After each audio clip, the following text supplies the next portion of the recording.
এই দেশে প্রেসিডেন্ট এবং একজন রিকশাওয়ালা এর মধ্যে কোনো ব্যবধান এবং বৈষম্য থাকবে না, এই জন্য আমরা জীবন দিয়েছি, আত্মাহুতি দিয়েছি।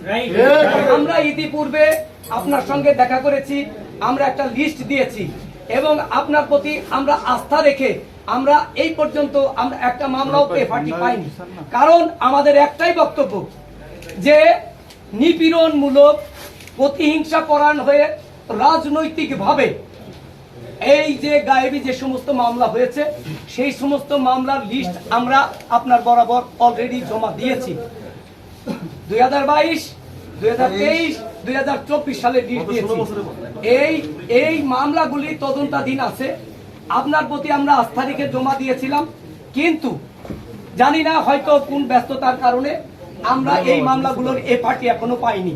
কারণ হচ্ছে কি, এই দেশে আর নতুন করে কেউ যেন এটা না ভাবে যে এই ফ্যাসিস্ট সরকার পুনরায় আসবে আর এই মামলাগুলো উজ্জীবিত করবে।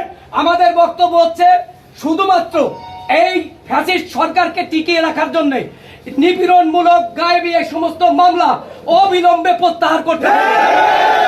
এবং ইতিপূর্বেও দিয়েছি, যদি আপনারা এই নিপীড়নমূলক মামলা অতি সত্বর না করেন তাহলে আমরা আপনাদের সাথে আর সহযোগিতার হাত বাড়াবো। কারণ হচ্ছে কি, এইখানে আপনাদের দিয়ে এই ফ্যাসিস্ট সরকার নানান ধরনের অবৈধভাবে কাজ করাইতে পারে।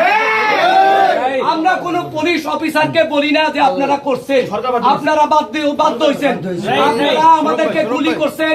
আমি এই যে মমিন সাহেবের সাথে যখন এজলাসে মামলা করি, উনি বিরোধিতা করে, ঠিক সেই সময় মামলায় আমি আসামি। আমি যখন এই যে রেজাউল সাহেব খোয়েম সাহেবের ওইখানে যায় দাঁড়িয়েছিল, আমরা উনি আমার সাথে আমার টাইনে আমি দাঁড়িয়ে আছি, আমি দাঁড়িয়ে থাকার কারণে আমার নামে মামলা দিচ্ছে বিস্ফোরকে। এই সমস্ত মামলা আপনি কতদিনের মধ্যে সমাপ্ত করবেন সেই রকম একটা সুনির্দিষ্ট আমরা আপনার কাছে দিক নির্দেশনা চাই। আমার একটা বক্তব্য, নিপীড়নমূলক মামলা আপনি জানেন এইটা কি করতে জানেন? স্পেশাল পাওয়ার অ্যাক্ট 427 ধারার মামলা দিছে স্পেশাল পাওয়ার অ্যাক্ট। এই স্পেশাল পাওয়ার অ্যাক্টে 2টা করে মামলা হবে। আপনি প্রতিটা মামলা 2টা করে আপনি চাষি আপনি এটা মুখের কথা, এটা মুখের কথা। আপনি যদি বলেন যে 161 করে ওইখানে গিয়ে সেরে একটা স্কেচ ম্যাপ করে সেরে সবার নাম লিখে দিয়ে দেবে, কিন্তু এটা তো আপনি পুলিশ হেডকোয়ার্টার আসা পর্যন্ত আমরা অপেক্ষা করব না। গ্রেফতার যেহেতু পুলিশ হেডকোয়ার্টারের নির্দেশে হয় না, আমরাও এটা চাই না।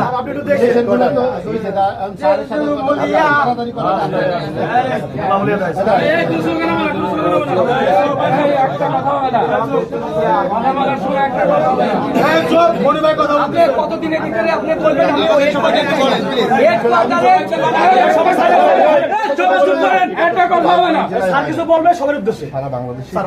রাজবাড়ির জেলাটার মতন নিপীড়ন এরকম হয় নাই। বাড়িতে হামলা করছে বাড়ির মধ্যে। আমাদের উনি উপস্থিত ছিলেন এসপি শাকিল সাহেবের, আমাদের একই আসিমিয়ার। আমি এসে দেখা করছিলাম যে আমি আসলে কিছুই করিনি।